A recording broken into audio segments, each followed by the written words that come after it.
Ladies and gentlemen, today on Cool Ideas, we're diving headfirst into the weirdest, most aerodynamic mistake in automotive history, the 1921 Rumpler Tropfenwagen.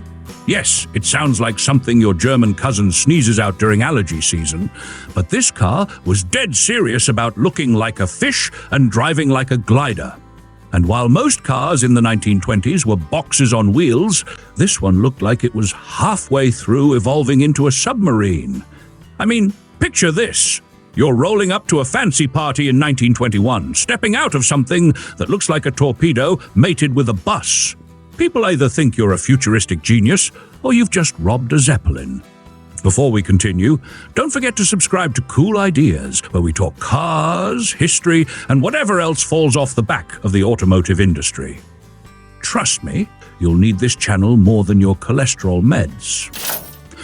This bizarre beauty had a 6-cylinder inline engine with about 2.6 liters of displacement. That got you a thrilling 27 kilowatts, 36 horsepower. Still, the car could hit around 100 to 110 kilometers per hour.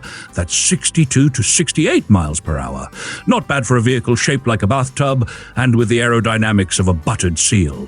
And speaking of shapes, the drag coefficient was around 0.28.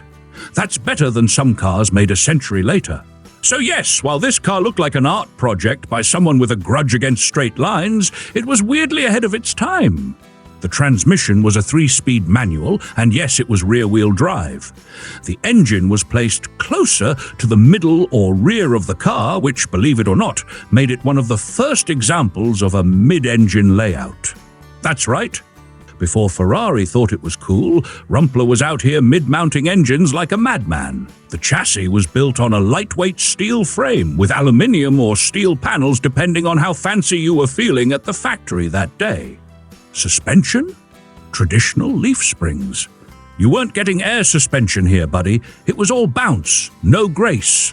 The wheelbase stretched to about 10 feet 6 inches, that's 3.2 meters, with a full length of around 14 feet 1 inch, or 4.3 meters, and a width of 5 feet 3 inches, about 1.6 meters.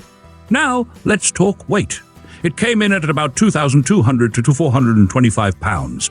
That's 1,000 to 1,200 kilograms, which sounds manageable, until you remember that everything inside the car was handmade and designed by a guy who normally built airplanes. I believe Edmund Rumpler spent more time thinking about wind than my uncle spent thinking about child support. Only about 100 Rumpler Tropfenwagens were ever made. Why so few? Because even rich people in the 1920s weren't that dumb. While a Ford Model T cost around $300 to $400, the Tropfenwagen clocked in at 10,000 to 15,000 Reichsmarks.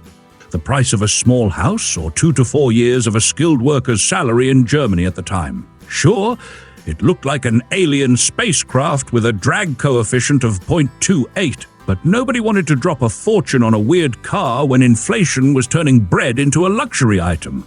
By 1923, with prices spiraling into the billions, production quietly died, and the Tropfenwagen became a legendary case of too ahead of its time for its own good. And if you're wondering what happened to the few that did get sold, some ended up in the movies. Some were used as taxis in Berlin, but most were scrapped. A few appeared in Metropolis as futuristic cars, and at least 2 were destroyed on screen during the burning of the False Maria scene. Today, only 2 original Tropfenwagens are known to survive. One is in the German Museum of Technology in Berlin, the other in the Deutsches Museum in Munich. See you next time on Cool Ideas, where history smells like engine oil and regret.